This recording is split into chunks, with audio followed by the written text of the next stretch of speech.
And DVN, take it away, my friend. All right, so we're going to dig in on something a little bit differently today.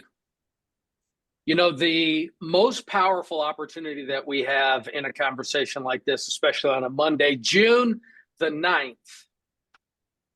is to take a look at some questions that will review our previous behavior and possibly change some of our future behavior.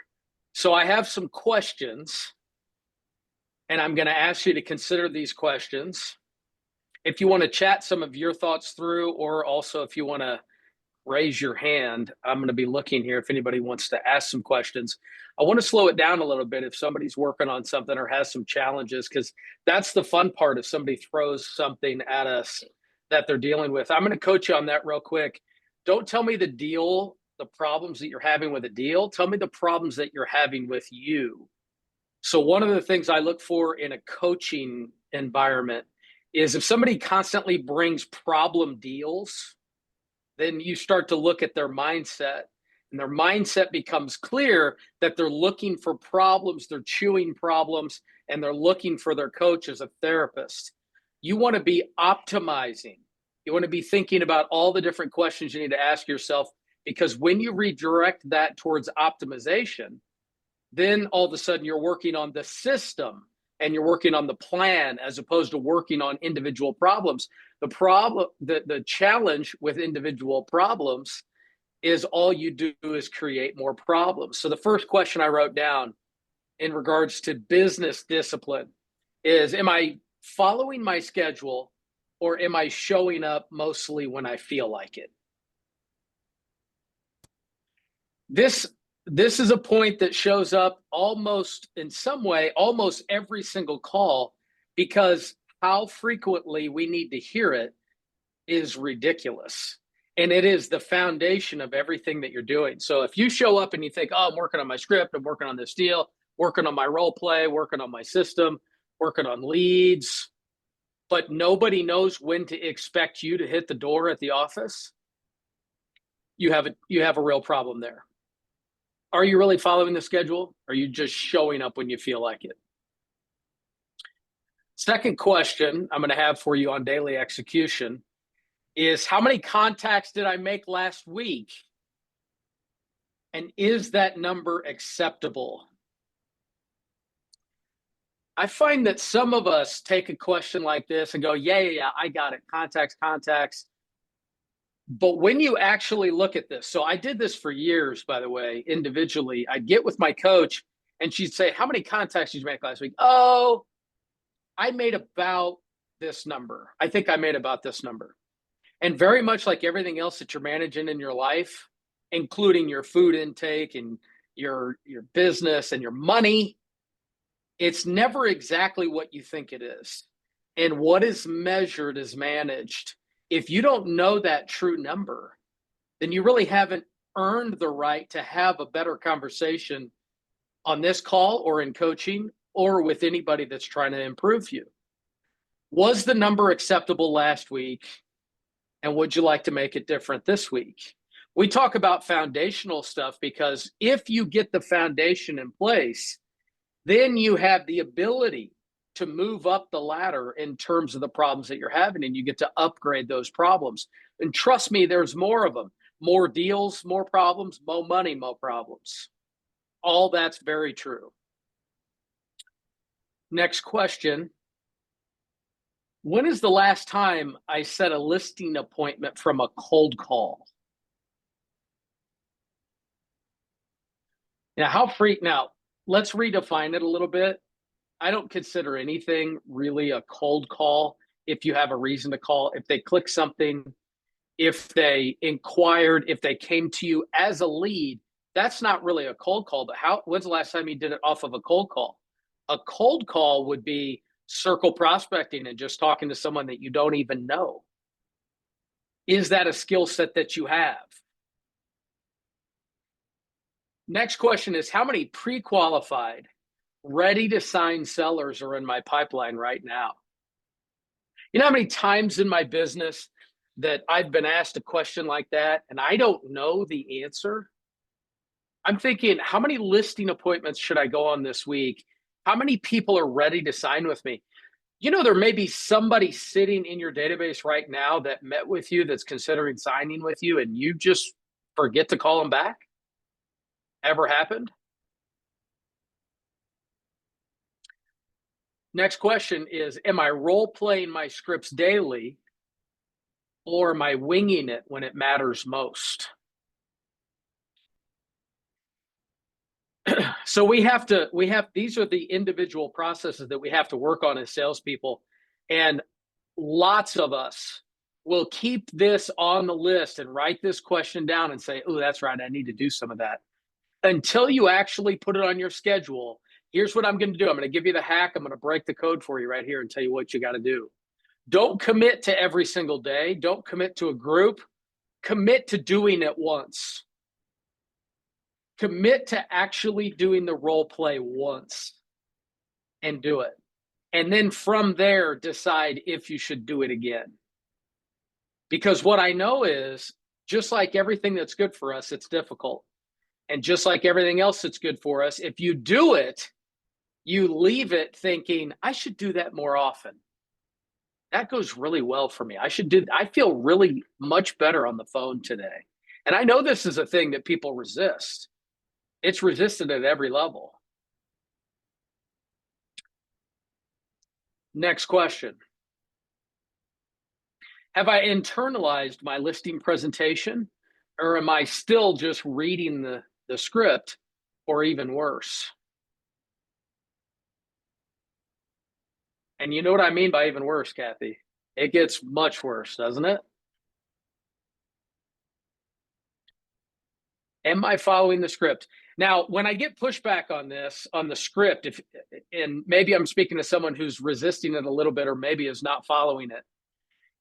Even if it's your script, you have to look at it, practice it, use it, measure it, determine if it's working. If you don't follow a script, any script, when it comes to the listing presentation, what happens is you have no idea what to change. So even if someone is going to follow their own script, I want them to use it every time, because if they do, then we can determine what their pull-through rate is. Now, we know that if you just show up and say anything, you'll get the listing probably 35, 40% of the time. If we can identify where you're making mistakes, could you get that number to 60 or 70 or 80? A good number for you would probably be somewhere in the 70 to 75 range. If you have someone telling you that they're on 90%, they're not going on enough appointments. And if you think your number is 90%, it's because you're not tracking it properly. By the way, let's add this. If you go back to the appointment to get a signature, that counts as another appointment, because everything you do is about efficiency. So if you have to go on 3 listing appointments to get 1 signature, it's about efficiency. And all that doesn't mean that you have to break it over their head and say you have to sign it no matter what. But the reality is you're leaving questions in the mind of the seller. You leave the listing presentation. You don't know if you're going to get it or not. And I'm going to break the bad news to every single person on this call, especially you. You do not interview well over 30, 45 days. So once they've interviewed you, 30 days later, they're already tired of your approach because there's too much reality in it. They'd much rather deal with someone who doesn't bring as many difficult questions to the process, and that's who gets the listing. So we get out rapport, out commission, or out something, right? Next question. How much time did I spend last week on actual lead generation versus administrative work? Not for you, Teddy.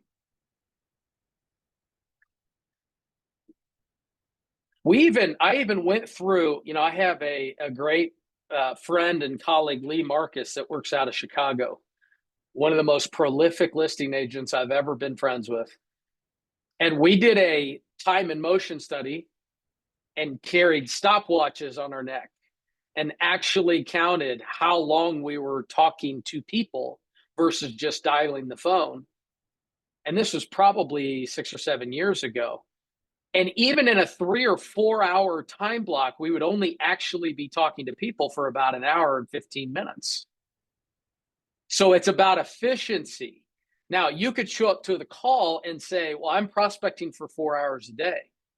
But are you actually talking to people for 4 hours a day? Well, nobody answers the phone. Yeah, they do. Yes, they do. And the problem is you're not shifting gears or doing everything it takes to talk to them because they're there and they do answer the phone. Now, do I recognize that at certain parts of the day, we have to look at the sources and go, this one's not working right now. Let's move it around. Let's call database. Let's call circle prospecting. Let's go back to the expireds later. How many people will admit to the fact that they're burning up their dialer on expireds and old expireds? Two yeses to that. I appreciate that. Next one is, am I working with motivated clients or just babysitting leads? I can tell you that at this point in my career, I have no patience to babysit leads. I have just enough patience to ask all the right, good questions and listen to the answers. When people are not motivated to do anything, I couldn't move away from that activity quicker. And the problem is when you don't have enough deals, then you move to babysitting thinking that that's going to reward you. And just like every relationship you have in your life, when you babysit it and when you give too much, when it's not being returned properly, then you end up out of frame and you're not the authority anyways. But DVN, what about the leads that come in here that say, yeah, but we want our price? Or what do you consider to be something that is bona fide motivated that for you to be excited about? Well, there's a couple different questions in there. I appreciate that because I heard it from a lead yesterday. I was answering the phone on a Sunday when a lead came through and he said, well, this is the price I got to have. And I said, okay, that's interesting. Now I have no idea because I don't know his house. And I said, that's interesting. You say it in a way that you think it's unrealistic. He said, well, I don't know if it's unrealistic, but that's the price I have to get. So you got two modes. You've got secure the appointment, right? Secure the appointment. And then you have, do I want the appointment? And they're separate. You're wearing two hats. Don't wear those two hats at the same time. Right. So when that guy came through, Stephanie, did we set that guy? I think his name was like Kermit or something. Kermit. Really wild name. Did you set that guy this morning? Let's use him as an example. Yeah, I just got off the phone with him. What did you find after talking to him? He wants $450 for his house because there was an empty lot down the street for him that sold for $400, and they built a $1 million or $2 million house on it. So he thinks now that all the houses on the street are gonna sell, for $400 instead of $330, and he wants to get his money and walk away and move to a different part of town. So when I talked to him yesterday, for the purpose of this call, when I talked to him yesterday, there's a couple important things I'm looking for. Number one, I said, that's great. Let me take a look at this and see if we can get you that price. If we can, where would you move next? Right. Mm-hmm. And next is neuro-linguistic programming. He has to think about and he said, I haven't even thought about that. Right now, Yeah. red flag that he has no idea where he's going to go. So I didn't, but in normal cases, I would follow it up and say, are you thinking of staying? He said it to me, by the way. He said, I could stay in town or I might just move to another state. I explored that and said, move to another state. That sounds really exciting. Where would you go? So, Dean, my activity, though, at that point has to be, you are considering selling your house. Let's set the appointment. And we set it for Thursday, correct? Now, Correct. Stephanie, do we have some concerns that his value is off? Yes, I haven't pulled the comparables yet, but yeah, it's looking like high twos, maybe up to 330 would be the most is what he would get. Right. And he knows that he's off. So Dean, the activity at that point is not for me to educate him on pricing. And it's not for me to ask him why he'd want to overprice his house or move to objection handlers. The whole activity is get the right information so I can determine if I want the appointment or not, set the appointment. And that's exactly what Stephanie did. Now, even though Stephanie has concerns, and so do I, that this guy is overpriced, we're going to move to the pre-qual process and determine by doing the CMA if it actually merits us going out and making a presentation. Did that answer the question, Dean? Or was it deeper than that? Okay. Thank you, Stephanie.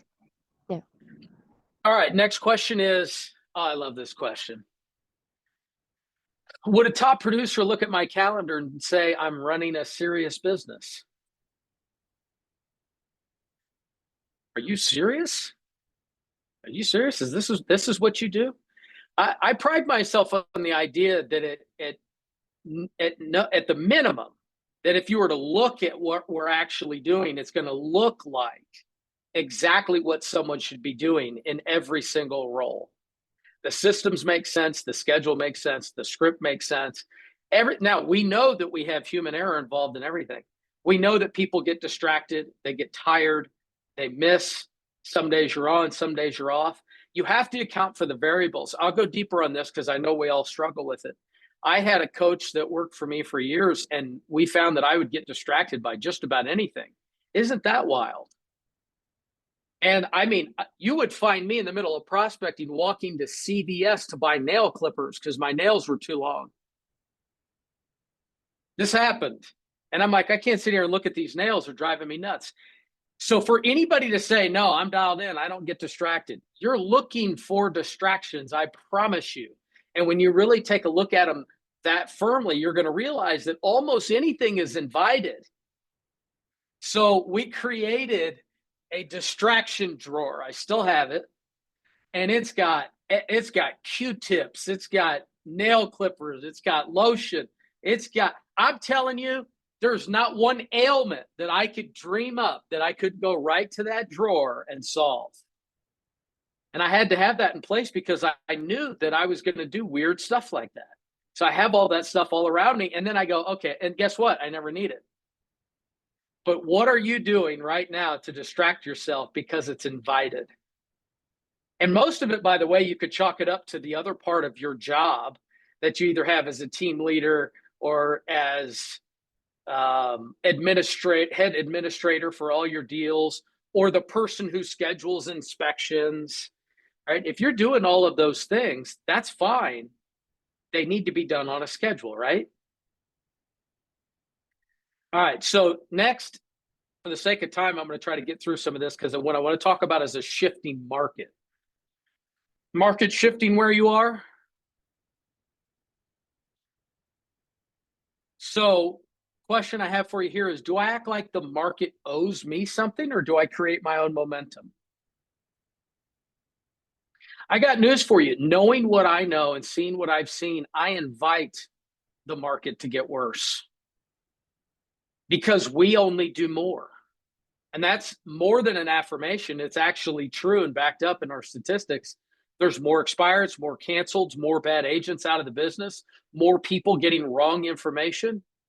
There's so much opportunity for someone who knows what they're doing. When the market was easy and everybody was the same, then people like you and me didn't stand out as much. Now you have an opportunity to get your unfair share. I would invite it to get much worse. Interest rates at 8%, great. People still have to move, and they still will. Digging deeper on your psyche here in the mental game involved in what's going on right now in your personal business or the market is, when I hit resistance, do I push forward or do I make an excuse? When you're particularly having a tough session, a tough day, a tough week, a tough deal, you get a cancellation, what I recognized is that's when I have to double down and go find something to replace it. And I can remember a time in my business where the negativity would take over the rest of the day. You have a mental opportunity at that point to stop it right there and say, I'm going to put an end to this negativity and I'm going to shift it right now. When you hit the resistance, do you push forward? The next thing is, and recognize this, especially with all the turmoil that's going on everywhere all the time, by the way, not just now, is my self-talk focused on possibility or protection? Possibility or protection? What would you be protecting, Bobby? Is my self-talk focused on possibility or protection? What would you be protecting?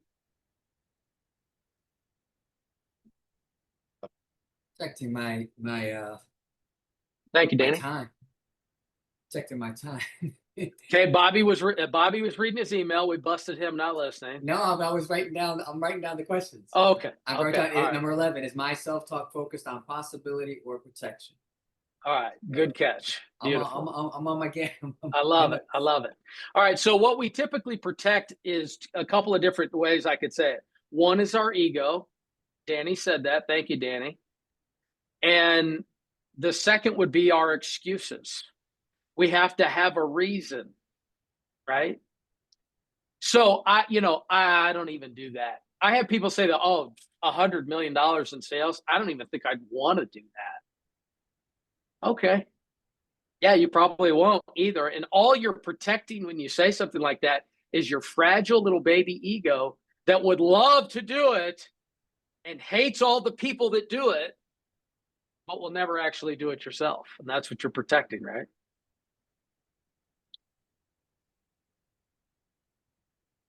All right. Market conditions. Am I blaming the market or adapting to it? What we're working on every single day right now is, well, first we have price reductions. We're dealing with those again, right? Next would be expectations of sellers. It was not that long ago that you could take a listing, bring the listing agreement back to your office, and before the sign gets out to the house, you're already figuring out how to deal with offers. That's gone. And that's probably good that that's gone for a lot of different reasons that I won't get into. But the client's expectations, right now, I have clients that their neighbors are telling them that their house should sell in 10 minutes. And it's taking 23 days to get an offer. And 23 days feels like 23 years. Are you leveling their expectations up front? This is what you should experience.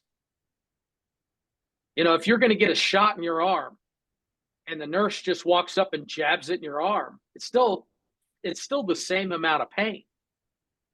But if she walks up and says, this is really going to hurt, you're not going to like this, and then sticks you in the arm, it's a lot better. So where in your business could you add that communication and go back and say, this is going to hurt a little bit, you're not going to like this, but you need to hear it, right? And those are the pricing conversations that I've had this week. Leads me into my next question, which is, how often am I educating my clients on current market realities? I'm going to preface that after the fact, though, because I'm late to preface, is how much are you even looking at what's actually happened in terms of market activities? Do you know exactly how many homes are on the market in your area? How many homes were on the market a year ago? How many went under contract? It is kind of ridiculous that we get on a call with a seller trying to give them an update on the market. You haven't even been on the MLS for a week. You've been on your dialer. You have no idea what homes are available, what's selling. When they call you and say, I think the house across the street went under contract, and you're like, did? That's your job, by the way. That's your job. And this is not this is the question I get next. Well, what should I do? Should I prospect or should I review the market? What should I do? The answer is both. And you live in a business and in a world where the answer is almost always both. Oh, but I got to do everything. Yes, you do. Only if you want the result. Only if you want the result do you have to do every single thing. And you can leave nothing undone. And I have days where I think, gosh, I haven't looked. I need to go through every single listing, and I do. I haven't looked at how many days they're on the market. I haven't looked at the neighbor's house. I went yesterday and thought, of all the people that have currently hired me, what are we actually doing to get their house sold? And then went back and assisted my team to make sure that we're doing all of those things. When's the last time you went through and thought, well, what's actually on my action plan? Am I following up with showings? Am I asking for offers? Am I doing the marketing I suggested? Am I following up on the leads? Am I informing them about what's happening? And then here's the question that really should break it wide open for you. Has my intensity dropped, or is it just the market getting harder? Or the magic word, both. Has the market dropped, or has my intensity dropped? Take an opportunity on this call to really evaluate your intensity for the business. Here's what I'm going to promise you. Dean, I'm going to ask you to weigh in on this because this is the part where we were talking about it. Is it more fun or less fun? You tell me the answer. To do all the work, make all the calls, hit your contacts, do what you're supposed to do, follow the script, and do every single thing we're talking about, more or less fun to be in this business? It's more fun Why? because it requires all of you to be so present, and there's no time for any of that other bullshit distraction. Frankly, the more concise time like I have to go swim for this race I'm training for, my time is like limited. But all these are like role playing and everything else, dude, it makes it so much more fun. Yeah, so I came from, go ahead. Who's No, I was talking gonna say, there? can I add something to that? Yes, It Kathy. makes it more fun because you also get results. Results are fun. You know, when I was offered the idea that doing more business was easier than doing less business and following the process is more fun, it just, when you're not in momentum, it seems like the worst thing in the world. It's like all that. So you look at someone's calendar, you're like, all that headache. I got to get on this call and talk for 40 minutes about the same thing I've been talking about for 20 years. It's the most exciting part. It's the most exciting part for me to go back through this process. And the truth is, as cheesy as it's going to sound, we go through the basics. I get more excited and motivated just about the business by going through this call and talking about what it actually takes to be successful. Because if you know the answer, that puts you at such an advantage over the people that will never accept it. DVN, can I just iterate on that point really quick so everyone understands? You know, when we were doing a lot of our heavy work together back in the day, which was only 4 years ago, but one of the things that I remember saying to myself constantly when I was involved in all those activities on a consistent basis was, I'm ready. And every time someone called me, every client, every time someone want to say, I want to cancel a deal, I'm not going to reduce my price, I don't want to pay your commission this way, I just kept telling, I was like, great, this is exactly what I've been training for. This is exactly what my default is now. And that's the best part about this conversation is that it's great that we can jump back into this mode, even if we left it for a little bit. And did you experience some of that? It's happening as we speak.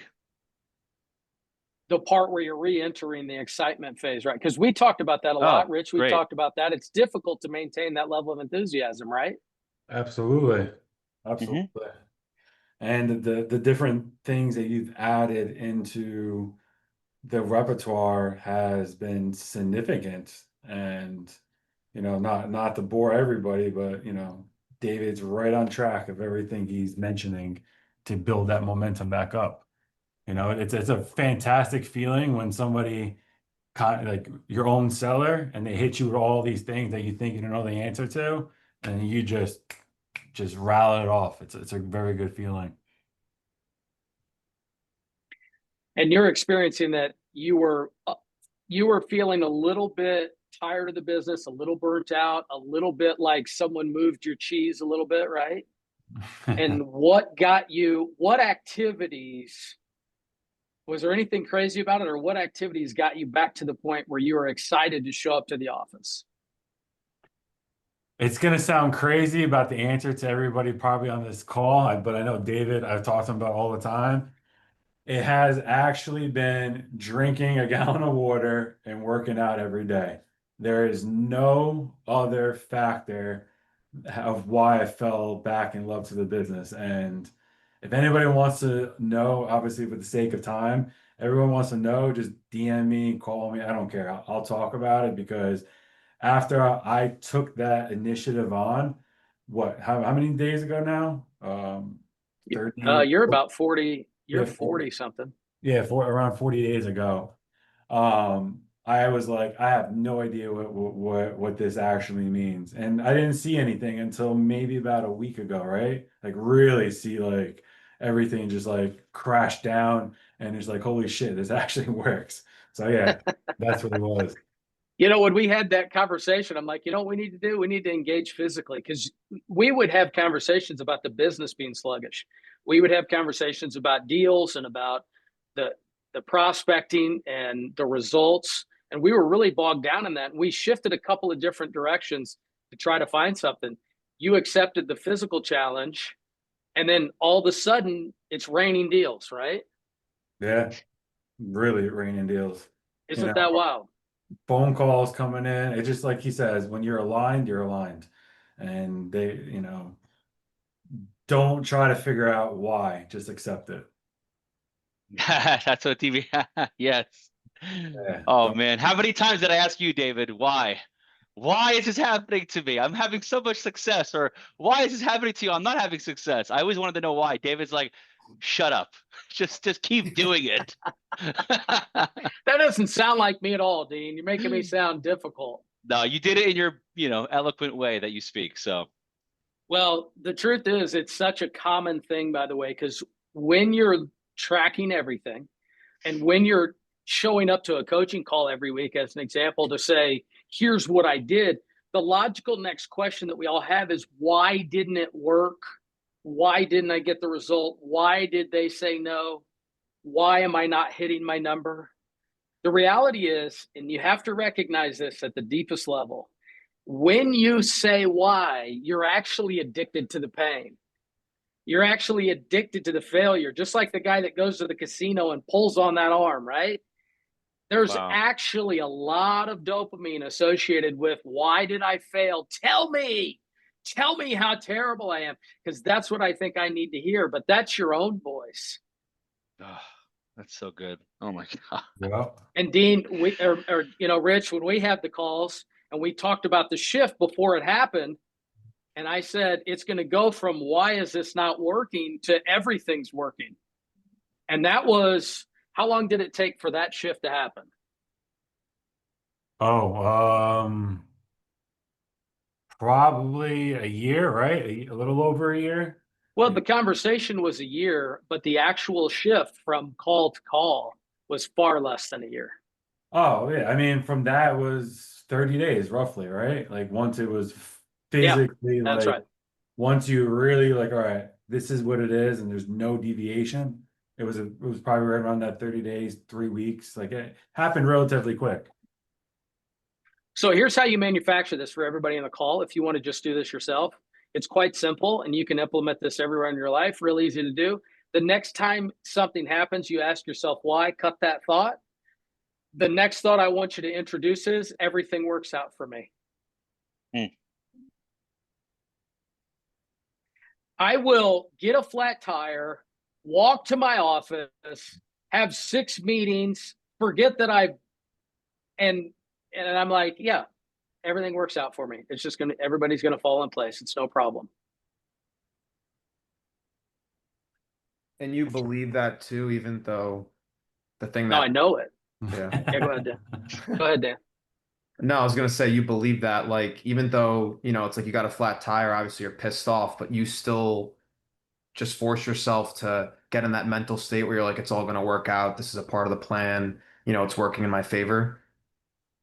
There's some universal logic that we can accept if we actually, when I say this, you're going to know that it's true, but can you actually believe it as opposed to just hearing it and thinking that it's true, which is everything always works out for me, right? And the part where you're going to fabricate this new line of thinking into your business and into your career and into your life is you have to be unbreakable. And it's not just a thought in a book, and it's not just an affirmation. When it happens, last week, there's a tornado. I was on a coaching call. There was a live tornado. Everybody in my office knows it. It was like touchdown, multiple tornadoes. I have 4 children. 2 of them were in one place, 2 of them were in the other. I had no idea where they were. At that moment, I stayed on my coaching call, and my thought was, everything works out. They're going to be fine. And there's nothing I can do about it. There's nothing I can do. I can't get to where they are. I can't stop a tornado. I'm going to do my job. Now, it may sound insensitive. It may sound ridiculous. Those are the types of things that happen, right? And what we have is, oh, somebody's at the door. I gotta stop what I'm doing and go do it. I got to deal with this. Right. If you look at your level of adversity of what you're willing to deal with, I feel at a point now, Danny, where there's so much adversity that I could be dealing with. You would have no idea what could be going on in my life right now that may affect you doing the job that you're doing. So if something's going to happen today, something's going to happen with the car, or someone's going to not be where they're supposed to be, or I'm going to miss something. Something's going to happen, and I'm going to have to say everything works out for me. So the other piece of it is that I was looking for is you get what you're looking for. Right. So negative things happen all the time, and you'll notice that certain people bring it back and say, let me tell you all the bad stuff that happened today. And guess what you do? You recreate more of it. Listen to this crazy call that happened. Listen to this deal that canceled. Listen. And when you regurgitate that, you create more. There's 2 phases of basically the acceptance of everything works out for you. Number 1 is you repeat it to everyone. Listen to all these great things are happening. The second phase is that you could just accept it and never even need to repeat it. You just know that everything works out. And if I didn't get a deal, there's a good reason that I didn't get it. Everything that I have is mine. Man, that's so hard. Yep. Everything I have is mine, and everything that's meant to be mine will be mine. Right, Dean? Amen. All right, then I'm gonna leave with this final question here. And I hope it just messes you all up. So bad. Would I hire myself based on my last 30-day work ethic, results, and attitude? You know, when you get to the real core of the opportunity, not beating yourself down, not looking for negativity, but being really honest with yourself. Would I hire myself based on my last 30 days of work ethic, results, and attitude? And if you just don't even know that answer, or you immediately said, oh yeah, I would, you may want to look a little bit further on that. Go back and look at the people that have hired you. Are you doing what you said you would do? Go back and look at the people that you're asking to hire you. Have you given them what they need? Man, I feel good today.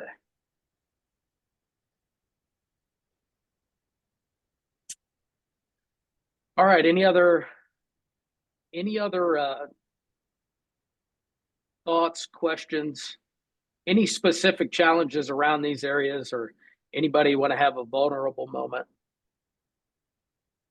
Yeah, I would say if I lose a deal, I definitely struggle with feeling good. Like I lost a deal last week, and instantly I was like, just feeling bad for myself, victim. I put in all this work. I showed him all this property.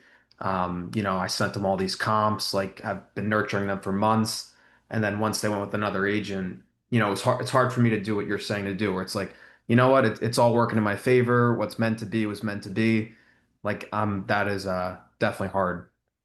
Yeah. Well, the hard truth that we have to deal with, and Danny, what you have to look at is you deserve to lose that deal. Right? And there's things you have to change. Now, you can relieve yourself of the shame associated with that. You don't need any shame. I lost a deal last week too. Daniel, didn't I lose a deal last week? Didn't I lose a deal last week that you probably thought I should have gotten? Mm-hmm. I do believe something that I did learn from you is I do believe that everybody, even if you lost something, there's a lesson in that. And if you get something, then it was meant to be yours. So that's something that you always taught me. But you moved on from it very quickly. And I'm glad you said the lesson because I did take a lesson away and I shouldn't have said something when I was showing him properties that got the wife to be like, oh, he thinks our house is worth less because it's on a main street. And I'm like, well, now I know not to open my mouth and just, you know, get it worse. So it's like, that's what I took away as the lesson. But initially it fucking sucked. Yeah. Yeah. Yeah. Offering unsolicited advice out of sequence. That's definitely one that's a great lesson, right? So the good news Yeah. is I was listening to something that was talking about the largest cost that we have is our not understanding the future value of not learning from our mistakes now. So the great news is you think you lost 15,000 bucks. What you did was make an adjustment that will earn you 2 million. What a great investment. What Hell a yeah. great investment in your education. So that never happens again. And I learned on the appointment that I was thinking about last week, then, get out of sequence a little bit with commission, feel like I have an excellent rapport with the client. And I did at the time. They don't want to sign the contract. I offer too much information about the solution. And just at any level, you could get over your skis and think you have something and then you don't. And it's a humbling experience every single time. But then you said the key, Danya, we moved on quickly. But we didn't forget what to adjust, but we move on quickly and we don't carry that around. All right, anybody else? And I think you're going to feel a sting no matter what. But I think when you go into what you said earlier about following these principles or these habits, the more pure we can, be with these activities, I think that really takes away that shame piece or that guilt piece that you feel when something doesn't go the right way, right? Because you did your job. I love that. I love that. Goose Fraba, Bobby. All right, guys. Thanks, DVN. Yep. Appreciate it. Good Thank time. you. See you guys. Thanks, Ed. Thank you.